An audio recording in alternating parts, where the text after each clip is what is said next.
भोजपुरी हा हमर माँ, भोजपुरी हा हमर माँ, भोजपुरी हा हमर माँ, अरे माँ के प्रणाम हमार।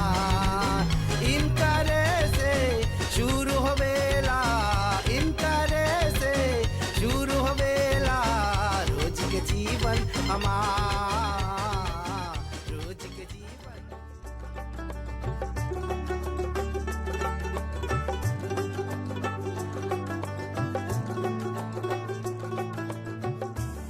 देश के उत्तर पूर्वी इलाका में हैं जहाँ रोशनुआ गांव में बुझाता ई गांव में बहुत से पत्थर बाटे, काला पत्थर, वही वजह से ई गांव के नाम रोशनुआ परल बाटे। भोजपुरी अब तब में सब दर्शक लोग के स्वागत बाटे।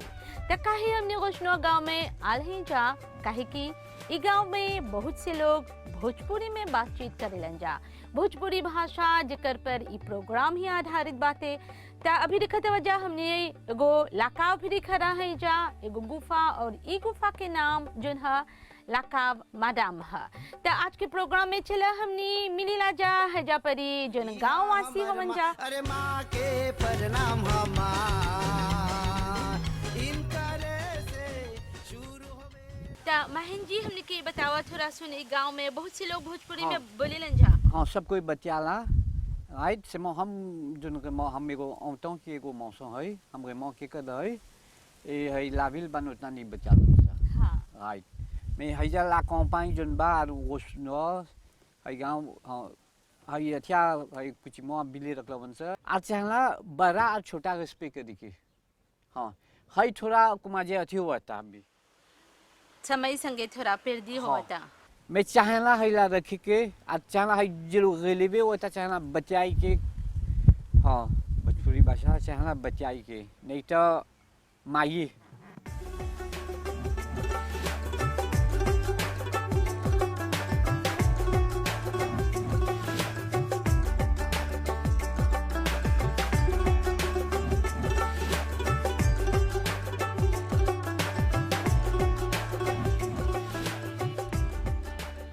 भोजपुरी अब तक में एक बार फिर से आप दर्शक लोग के स्वागत बाते। ये प्रोग्राम ही है भोजपुरी भाषा पर उग तलाश नियर, उ लोग के तलाश जिन आज भी ये भाषा के जीवित रखले हमन जा।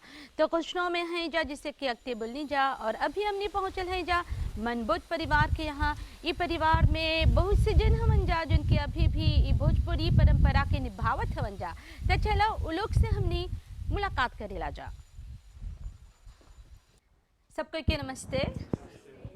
तहजा पर दिखत हुए जा हमने के एमबीसी के टीम के स्वागत करे खातिर विनोद भाई जन हवन मनबुद्ध परिवार से, वो आसपास के पड़ोस के एकाध जन बुजुर्ग लोग हवन जा, और साथ में एगो जवान भी हवन हजा पर जुटा के रखे हवन जा, ताकि हमने सकब जा अपन प्रोग्राम के निमन से ले जा। अरे माँ के प्रणाम हमार। तहजा परी चाचा धर्मदेव रंगू जन हवन एगो बुजुर्ग हवन, और इनकर जन्म हजे परी होल बाते यही गांव में, और अक्ते उ क्वाफे रहलन, फिर बाद में अस्पताल में भी काम करलन।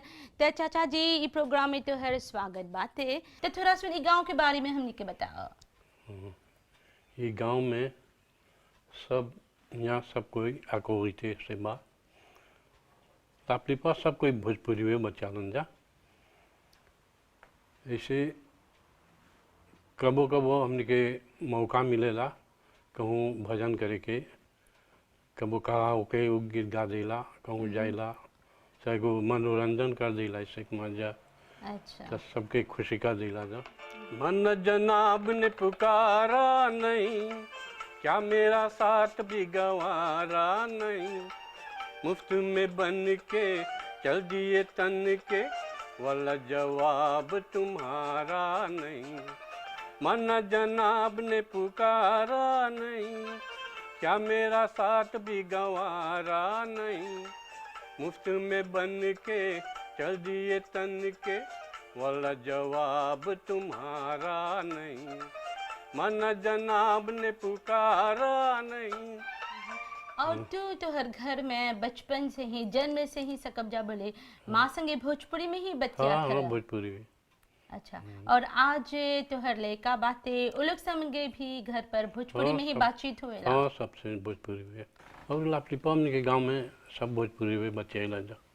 ते तरह जैसे कि चाचा जी बतैलन ई भोजपुरी भाषा जोन बाते एकर संबंध खाली मतलब कि कोनो धर्म संस्कृति से नहीं है अते ई कम्युनिकेशन के बातचीत के एगो जरिया रहल बाते। पर ई खेद के बात है कि आजकल हमने के जो नौजवान हवन जा उ लोग ई भाषा के छोड़ले जात हवन जा। पर हमने संगे अभी नेहा हवन, नेहा जोन की होशनो गांव में ही रहले। नेहा नमस्ते। नमस्ते बहन जी। तो हमने के बोला तोहरा भोजपुरी भाषा आवेला? हाँ आवेला। खुशी रहिला भोजपुरी में बचाए के? हाँ खुशी रहिला। और जहाँ तू जाला यही भाषा में बोलेला? कबो कबो। और घर पर माँ बाप से भोजपुरी में बोलेला? हाँ और दादी से भी। और तू कौन चुप बा जन लोग हमन जा नौजवान लोग हमन जा उन लोग के भी चाहिए भाषा में बातचीत करे के? हाँ हम बोलती देखुआजे नहीं हुई के बस कि जैसे जाने ला हैला हमनी के जैसे कि बोलीला हमनी के गाँव जुमुन लोग जन बिहार से आलवन जा तो यही हमनी के ओरिजिनल भाषा है चाहेला बतियाए के। अजीब दास्ता है ये कहाँ शुरू कहाँ ख़त्म ये मंजिलें हैं कौन सी न वो समझ सके न हम ये रोशनी के साथ क्यों धुआं उठा चिराग पे ये शाम जब भी आएगी तुम हमको याद आओगे अजीब दास्ता है ये कहाँ शुरू कहाँ ख़त्म ये मंजिलें हैं कौन सी न वो समझ सके न हम।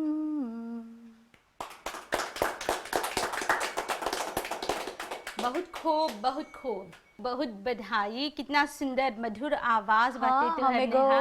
ऑर्केस्ट्रा में भी गायला जन हमनी के गाँवे में लौकेला ओकर नाम है स्वर संगीत ऑर्केस्ट्रा। और स्कूल भी जायला सौंट लुइस क्लासेस वो बासे में है हुआ परी जायला।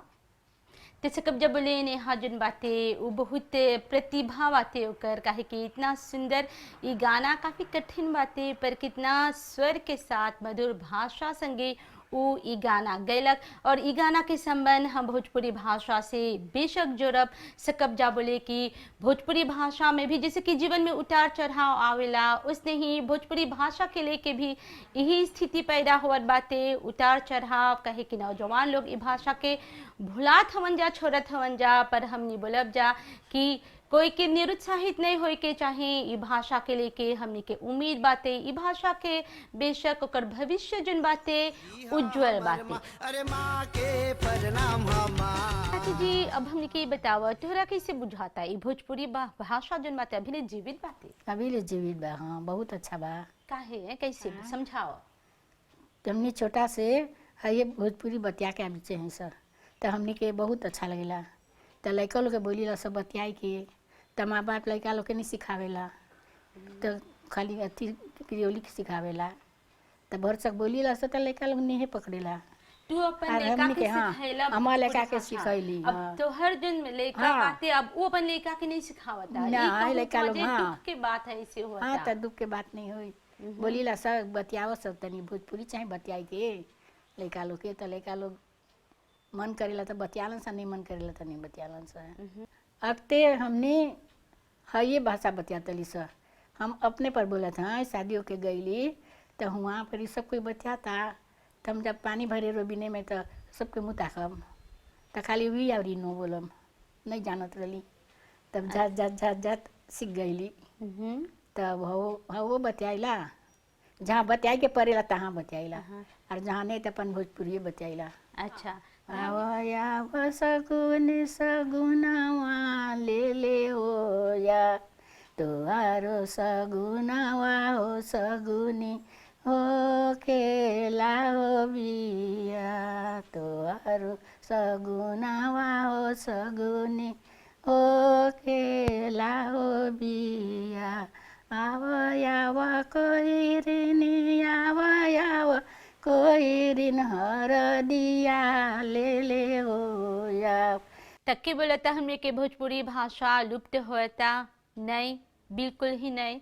तो जैसे कि चाची जी गा के सुनैलन भोजपुरी भाषा में सुंदर मधुर संध्या, उस संध्या जिनकी लगन खुले बजे शादी ब्याह में गावल जाला। तो जब तक हमने के धर्म बातें और परंपरा अनुसार शादी ब्याह करल जाए तब तक ई भोजपुरी भाषा में ई संध्या गाय के सकब्जा बोले ई जरूरी है, आवश्यक है। और तब भोजपुरी भाषा इस तरह से पीढ़ी दर पीढ़ी वो जीवित ही रही। तो विनोद भाई जी आप भी भोजपुरी बतियाला? हाँ, भोजपुरी बतियाला सा तुले से घर पर ले काफी का सब संगे? हाँ, सब संगे बतियाला सा। और जब सीमा पर संगतिया लोग से भेंट करेला तब भी भोजपुरी में बोलेला? हाँ, भोजपुरी यहाँ ढेर कोई भोजपुरी ही बतियाला। कहते तेलुगु बा, तमिल बा, ढेर कोई भोजपुरी यहाँ कहता सिनवा लोग वो लोग भी भोजपुरी बतियातलन सा। मैं अभी तो नहीं हम चल गल से यहाँ से।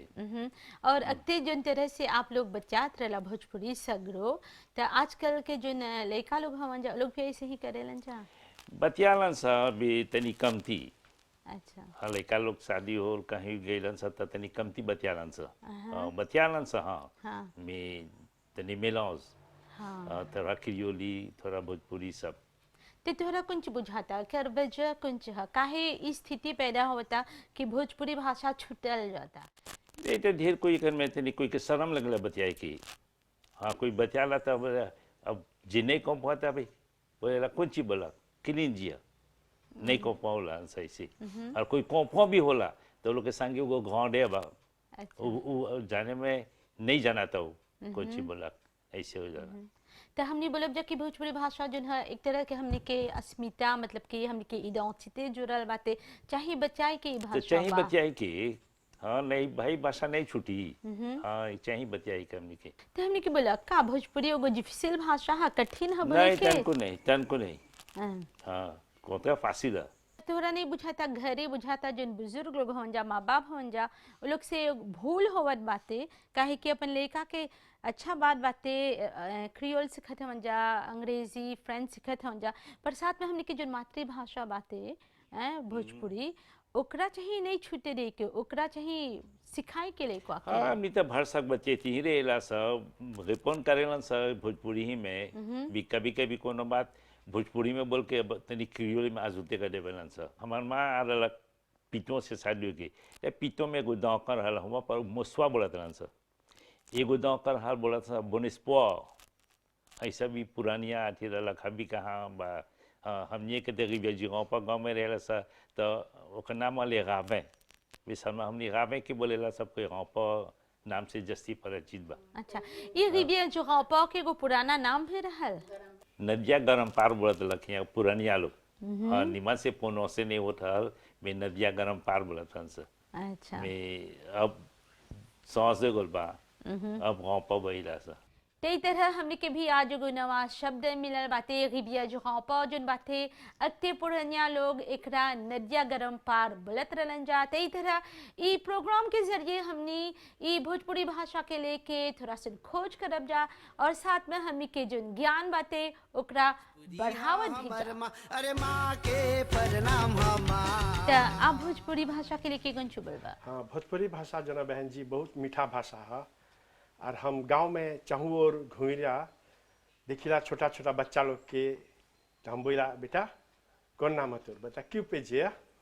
तो ई में तनिक गलत फहमी हो जाला लेकिन के समझे के कि हम पूछली समाचार होकर मैं भर सक हम अपन घर में हमार बेटा बेटी मैडम से सबसे हमने भोजपुरी बतियाला जा, दोस्ती से मिलीला, सभा में भी मिलीला हम भोजपुरी बतियाला। और यहाँ तक कि हम जब औदेवर जाइला दूसर गांव में तो लाविल के हमार जितना मौसियात लड़का लोग बा उनसे रात बहुत अच्छा लगला जब तू बतियाला था। हम बोले भाई हाई हमने की मातृभाषा है जौन की चीज़ हमेशा जीवित रखे के, हमारा नहीं चीज़ देखे कि तू पोल्यूशन हुआ हमें गो लाख में पाई। कैसे सकब जाए भाषा के जीवित रखे नवा पीढ़ी तक एकरा पहुँचाए? खुद चाहिए अपन घर में बड़ा लोग की रिस्पॉन्सिबिलिटी लेके जब वो अपन लड़का जब आगे बढ़ी तो सब भाषा में मिला के हमने के जन भोजपुरी भाषा बा चियों के प्रियोरिटी दे के। फिर भी उन्हें बोले एजुकेशन मांगेला सब भाषा ओकर इंग्लिश फ्रेंच में हम हमेशा बोलीला हमनी के जो मातृभाषा है भोजपुरी एके चाहिए जीवित रखे के। एक दूगो यहाँ के गोरे लोग जोन बा अभी हाल ही में जोन की हमनी के परिस्थिति गुजरल हम लोग के नमस्ते सिखैली हो गोरा लोग सब बता नमस्ते। आज मैं बड़ी खुशी हुई कि हमनी के मातृभाषा नमस्ते आगे बढ़ल। कब हम तैयार होकर निकलब तो भाई लोग बोली केने जात राज भाई तब तनी जात हैं जोनास। तो जोनास कौन गांव है वो हमनी के पड़ोस गांव है ओके अभी हमने प्लान दे रोश बोला जा। अच्छा जोनास जोनास हमार दादी जब भी रहत तो कातवें जिस बनाने के रहत तो ओकर संग में चल के जातली सा मगाजे तो बोली चल बेटा जोनास जाप सा हुआ हो जाए तो नदिया गरम पार पड़े हो के आप सा ओ तिरी पड़े हो के आप सा घरे उ धला नया साल के खरीदारी करी करती। तब हमार दादी बोली पारे होइया बेटा चल अब सब फूफू लगे मालाईपुर वो दूसर गाँव मापू मापू मलाईपुर। हाँ हाँ वो पुरानिया भाषा बोली रहल चल आर जोन की हमार दादी के ओकर मामू रहतन माईपुर मेबब नहीं बोला था जा माईपुर जापसा। तो ई खातिर ऐसा पुरानिया भाषा जब बैठला तब सोचिला मैं ये सब लुप्त हो ले जाता मैं तनी कबो दुख भी पहुँचेला। हम नौजवान लोग के बोला भाषा सीखा कहाँ भी रहा लेकिन है जो हमनी के बाद भोजपुरी भाषा एके नहीं बिलावा एके नहीं लुप्त करा। अंग्रेजी फ्रेंच कितनों पढ़ला फिर भी जब अपन माँ के जब देखला मामा नहीं बोला माँ बोला खाली माँ बोला सीधा माँ वो दिल के छुई वाला बात है। और थोड़ा सुन जब रिश्ता पर ही बात करब जा जैसे कि बोलीला जा गुतनी ननद भौजाई नंदोसी ये सब मतलब कि अलग ही वोकाबुलरी है अलग ही शब्द है भोजपुरी में बहुत छुए वाला बात है ये जोन की लेप से गुतनी तो अभी बोले जा मुताचिन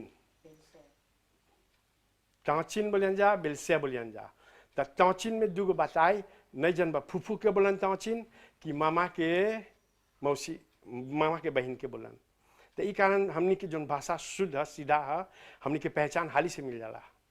बबसा चाचा बबसा तोतो तो मामू के बोली जा तोतो कि चाचा के बोली जा तोतो तो मामू के अपनी मामू बोला जा चाचा के चाचा बोला जा। ई कारण जितना बड़ा आदमी लोग है उनकर रिश्ता के नाते के द्वारे हमनी के जो भाषा है भोजपुरी बहुत क्लियर बतावेला कि हमनी कौन सी बतियाते जा। तो भौजी आप ई भोजपुरी भाषा के लिए कौन सी बोलवा चाहे बच्चा के भोजपुरी चाहे बच्चा के लड़को लोग के सिखाई के चाहिए नमस्ते कोई बार आदमी लोग की तो नमस्ते हाथ जोड़ के कर दो सब कोई के अच्छा हो ऐसे बोले के तभी के लड़का लोग नहीं करे हम ये बच्चा का समी का लड़का तक क्यों पे कोजे हिंदी में बच्चा सके हमें जा रख देता है क्यों पे कोजे ऐसे बच्चा लंग सा। तो इस स्थिति में तू लेकवा के नहीं बोलेला कि नहीं चाहे जाने के हमनी अच्छी से हिंदी चाहेला बच्चा के तो लोग के हमनी भोजपुरी बच्चा आपसे चाहना भोजपुरी बच्चा के तो लोग के बस हमनी के बार आदमी सबके भोजपुरी बच्चे लेगा। ऐसे बुझाता जैसे कि भोजपुरी भाषा जिन बातें हमनी के रग में बातें हमनी के खून में बातें कुल में बातें तो अभी के लड़का लोग नहीं सोचे अरे माँ के प्रणाम चाहे जब आके ई परिवार में और ई लोग से बात करके बहुत अच्छा लगल बहुत कुछ सीखे की भी मिलल खासकर भोजपुरी भाषा के लेके और नवा नवा शब्द मिलल मायपुर जोनास तो ई तरह से हमने से कब्जा बोले भोजपुरी भाषा जन बाते ई हमने के अस्मिता है हमने के मातृभाषा है और साथ में बातचीत के भी एगो जरिया है और एकर संगे धर्म भी जुड़ल बाते संस्कृति भी जुड़ल बाते मूल्य भी जुड़ल बाते और ई भाषा हमने के ई भी सिखावेला कौन तरह से निमन से कब्जा समाज में जिए मिलजुल के रहे और प्रेम पूर्वक रहे। अरे माँ के प्रणाम तब भोजपुरी अब तब में दर्शक लोग के एक बार फिर से स्वागत बाते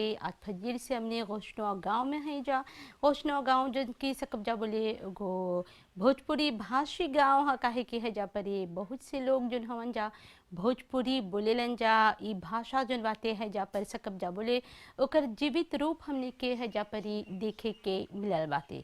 तब भोजपुरी भाषा पर हमने अपन पड़ताल जन बाते जारी रखे थे जा। जय गोविंद हीरा जी नमस्ते। नमस्ते नमस्ते बहन जी। अच्छा, तो जैसे कि बोलनी जा ये घोषणा गांव में बुझाता है जा पर भोजपुरी के बोलबाला बहुत अधिक बातें। हाँ, यही सच्चाई है। हमने के देश के बहुत से कम गांव ऐसन बा जहाँ पर भोजपुरी सकब जा बोले जीवित बा, फूलत फलत बा।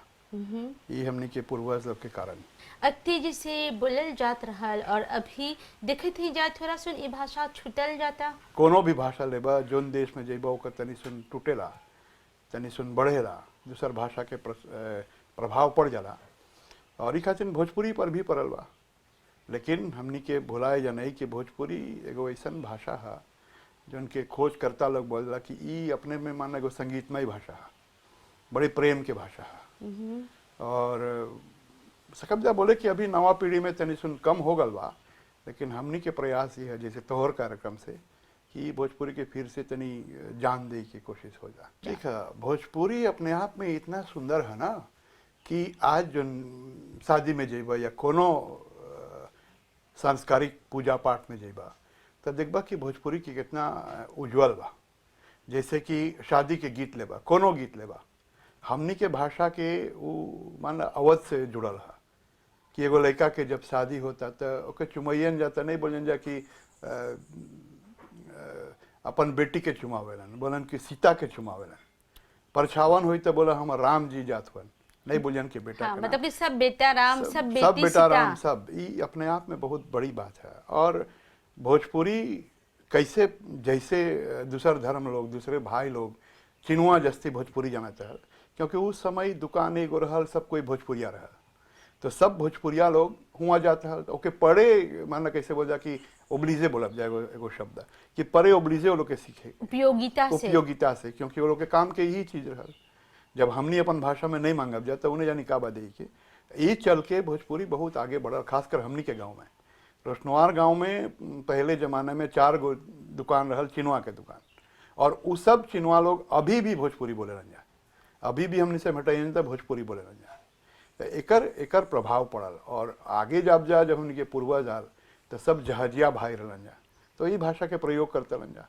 और ये भाषा चल के अभी तक यहाँ आल बा। अब तो भोजपुरी के पढ़ाई भी होला, भोजपुरी के यूनिवर्सिटी में डिग्री भी होला, लेकिन उस समय से 200 साल पहले से लगभग जब से हमने के पूर्वज अलन जा तब से भोजपुरी के प्रयोग होगा।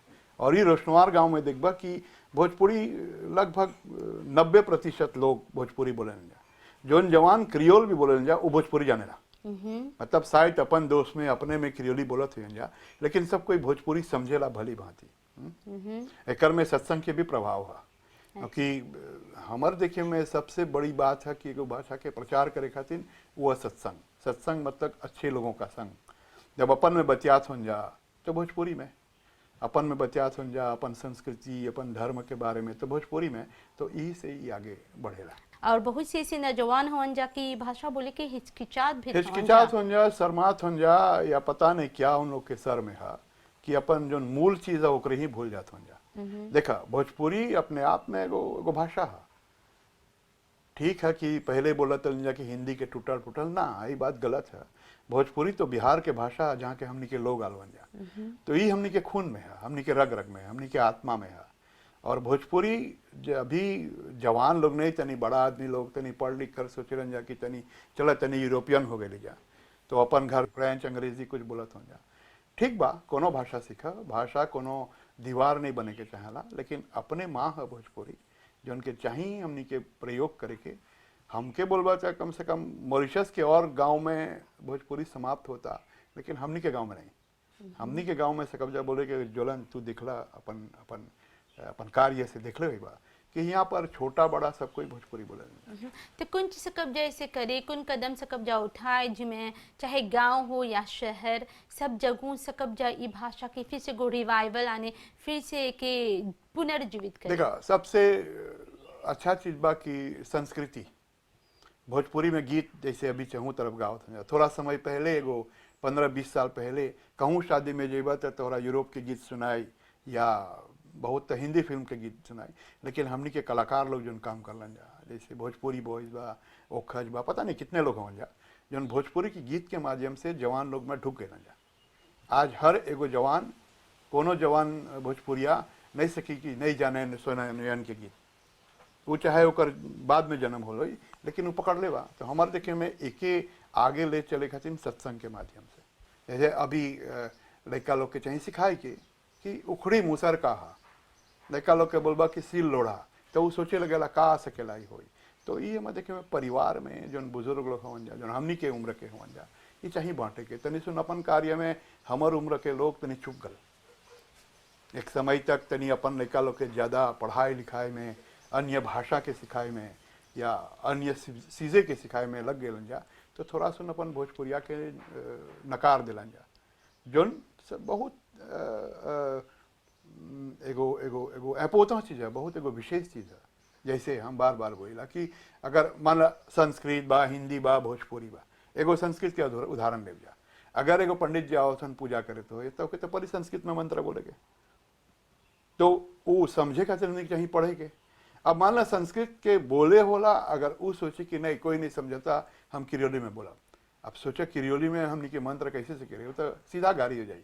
ये खातिर भोजपुरी के प्रचार प्रसार चाहिए शुरू करेंगे, और अभी चाहिए करेंगे, क्योंकि भोजपुरी के भविष्य बहुत उज्जवल है। हमने शायद थोड़ा सा गांव में रह के सोची ले जाके हिये तक सीमित है, ऐसा नहीं है। अभी बहुत बहुत देश में हमके भाग होलबा कि हम बहुत से कॉन्फ्रेंस में गए हैं जहाँ पर भोजपुरी इंटरनेशनल कॉन्फ्रेंस होलबा। एक समय हम विश्व के विश्वविद्या रही भोजपुरी संस्था के लेके, लेकिन बहुत कार्य होता। एगो ऐसा हो रहा कि बिहार में कॉन्फ्रेंस हो रहा विश्व पटल पर भोजपुरी, तो ओकर में बहुत से लोग अपन अपन विचार दिलन जाए। तो वहाँ पर एक जना खड़ा होकर बोलन कि मॉरिशस में तो भोजपुरी खिचड़ी भाषा हो गया। तो हम बोली यही खिचड़ी तो हम क्या याद है, क्योंकि हमने के खिचड़ी में वो स्वाद बा, शायद भारत में या कहीं पर और लुप्त हो गल, लेकिन मॉरिशस में ना। क्योंकि देखा एगो लड़का जन्म से पहले हो जाए कि एगो ललना गए जा, या जन्म से पहले या जन्म होता लड़का के हो जाए कि जगावा उनकर बाबा तब बेटा जन्म ले ली हो, एकर से और कौन भाषा में सब रूपांतर करे। ये जन प्रेम जन अंत आत्मा के अंतरात्मा के भाषा है ये भोजपुरी। और हमने के जन भोजपुरी बातें मॉरिशस में और अंतर्राष्ट्रीय स्तर में भी सुरीनाम, गयाना, फिजी, ये सब देश भी बातें जहाँ भोजपुरी बोलल जाला, भारत से बाहर बोलत हैं। तो मतलब कि अलग अलग रूप स्वरूप देखे के मिलेला हमें सकब जा यूनिफॉर्मिटी स्टैंडर्ड के बात करें भोजपुरी के लेके कठिन रहे यूनिफॉर्मिटी आने की, क्योंकि भारत में भी जइबा तो भोजपुरी के अनेक अनेक प्रांत में अनेक अनेक तरह के बोलन जा। कैसे हमने वजह ओके बुलावा तो बोला रवा के बुलावा का उनकरा बुलावा, मतलब कि ई प्रांत में थोड़ा थोड़ा होल बा। और जोन प्रांत के लोग जहाँ भी गलों जा, सूरीनाम में या होलैंड में या साउथ अफ्रीका में, तो अपन अपन तरह के लेके गलों जा, लेकिन मूल मंत्र भोजपुरी है। ऐसा नहीं है कि आप सूरीनाम के भाषा नहीं समझ बा, ऐसा नहीं है कि फिजी के भोजपुरी आप नहीं समझ, तनी सुन वहाँ के भाषा तनी सुन ठुक गल हो। कैसे आप बोलब जा कि जो बुतिक से गातो किन के आन, तो एकर में भोजपुरी कम होगा, लेकिन समझ और मूल मंत्र भोजपुरी है। तो ये भारत ही से शुरू होगा कि अपन अलग प्रांत से अलग अलग जगह में अलग अलग तरह के भोजपुरी है, लेकिन मूल भोजपुरी है। थोड़ा सुन आगे की जन पुरनिया भोजपुरी बातें एक आध उदाहरण देबा हमने के। हाँ, कैसे कैसे बोलन कि अभी बोला सब बेटा एगो रोस आन, तो वो बोले एगो रोड़ी उठा के आना। रोड़ी मतलब छोटा रोस कि अपन मोटाई झारता। अभी जन बोला था कि दौड़ता फिजिक का था, तो वो मोटाई झारे गलवा, और सच्चाई है मोटापा के कारण दौड़त ही जा हमनी, लेकिन अच्छा रहा शब्द एक ही शब्द में हाई देखा मोटाई झारत। तो ई के कोनो अंग्रेजी फ्रेंच में इकर सीधा रूपांतर नहीं सके हुई, ट्रांसलेशन नहीं सके हुई। हो सके बोले वो फिजिक करता, हो सके बोले वो दौड़ाता अपन लसाते खातिर, लेकिन दो गो शब्द में सब कुछ बोल देलक भोजपुरी। भोजपुरी बड़ी प्रेम के भाषा है। देखा हमनी के भोजपुरी मॉरिशस में एगो जब भी पुतला कि कैसे सकी आगे बढ़े, रामायण रामचरितमानस अवधि भाषा पूरा भोजपुरी के लगभग भाषा है। तो अगर रामायण के सुनब जा समझब जा तो पूरा भोजपुरी चलावेला। हमारे देखे में तू जोन कार्य करत हो, एमबीसी जोन कार्य करता और संस्था जोन कार्य करता, एकर से भोजपुरी के भविष्य बा। लेकिन खाली माफ़ कर हम बोला खाली गीत गायकी खाली गीत गवाई से नहीं। भोजपुरी एगो संस्कृति है, भोजपुरी एगो एगो एगो चले के राह है, एगो जीवन में आगे बढ़े के चीज़ है। और सबसे बड़ी बात है कि भोजपुरी अगर जान गेला तो सब भाषा सहज हो जाला। बहुत से देखा कैसे इताली में जेबा, इताली में समीज के बदला कमीज है और हम भी कमीज बोला जा। हमने अगर गिनती करब जा 1 2 3 4 तो इतालिया में 1 2 3 मतलब कि वही भाषा। त्रे हमने के 3 है और भोजपुरी में 3 ही है। लेकिन इताली रोमन लोग के अपना ले बा, हमनी के लोग तनी नकार देला क्योंकि तनी कभी कभी जस्ती रुपये हो जाएगा हमनी ये खातिर। तो हमार प्रार्थना ये रही कि अपन घर में कम से कम थोड़ा संझा करा, थोड़ा प्रार्थना करा, कम से कम एगो हनुमान चालीसा गावा जो अवधि भाषा में है, जन भोजपुरी के बड़े करीब से है। तो हम देखे में सखी अरे माँ के प्रणाम यही तरह हम आप लोग के भी बुलाब, खासकर जो नवा पीढ़ी बातें ये भाषा के नहीं भुलाए के चाहिए। ये भाषा में बातचीत कर और आप भी अपन जीवन के संवारत। आज के प्रोग्राम में इतना ही, एक संगे अनुमति द। नमस्ते। भोजपुरी हा हमर माँ, भोजपुरी हा हमर माँ, भोजपुरी हा हमर माँ, अरे माँ के प्रणाम इनकरे से शुरू होवेला, इनकरे से शुरू होवेला रोज के जीवन हमार।